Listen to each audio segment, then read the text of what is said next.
Modi, photo અને Photoshop ત્રણેયની friendship એવી કે ન કરો વાત, સમયાંતરે તે સામે આવતી જ રહે છે.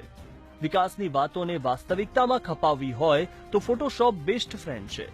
મોદીનો કેમેરા પ્રેમ આમ તો સૌ કોઈ જાણે છે, પણ ક્યારેક તેમાં થતો અતિરેક વિવાદોને જન્મ આપે છે.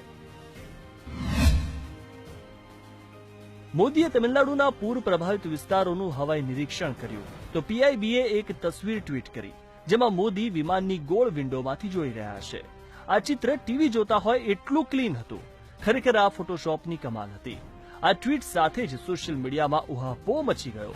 આખરે પીઆઈબીને ભાન થયું ને ટ્વીટ જ ડિલીટ કરવી પડી.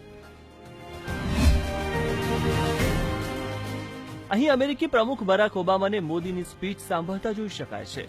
આ તસવીર જાન્યુઆરી 2011માં વ્હાઇટ હાઉસમાં લેવાઈ હતી.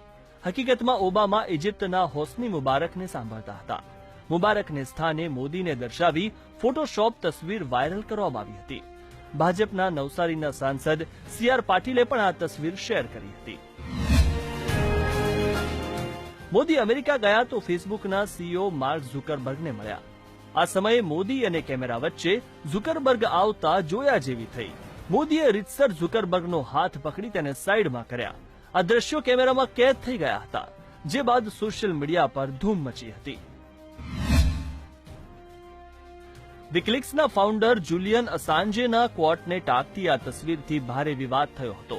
અહીં અસાન્જેને એમ કહેતા દર્શાવાયા છે કે અમેરિકા મોદીથી ડરે છે, કારણ કે તે જાણે છે કે મોદી ભ્રષ્ટ નથી. આખરે વિકિલીક્સે ખુલાસો કર્યો કે મોદી અંગે આવું કોઈ નિવેદન આપ્યું જ નહોતું. બાદમાં ભાજપે કહ્યું કે મોદી અંગે કોઈના સર્ટિફિકેટની જરૂર નથી. આ તસવીરમાં બુલેટ ટ્રેન દેખાય છે.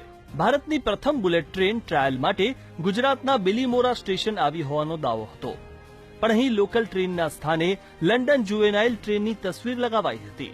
કેટલાકે આ તસવીર વાસ્તવિક માની શેર કરી અને પીએમ મોદીને અભિનંદન પણ આપ્યા, તો કેટલાકે ઓરિજિનલ ફોટોશોપ તસવીરને સાથે શેર કરી મોદીના પ્રશંસકોની ટીકા કરી હતી. અમદાવાદના BRTS કોરિડોરની સફળતાને દર્શાવવા માટે એક તસવીર શેર કરવામાં આવી હતી, જેમાં ચીનના ગુઆંગજુના કોરિડોરને અમદાવાદના કોરિડોર તરીકે દર્શાવાયો હતો. આ ફોટોશોપ તસવીરે પણ વિવાદ સર્જ્યો હતો. આ છે મોદીનો ફોટો પ્રેમ, છે ને ખરેખર નિરાળો. Team national, દિવ્યભાસ્કર.com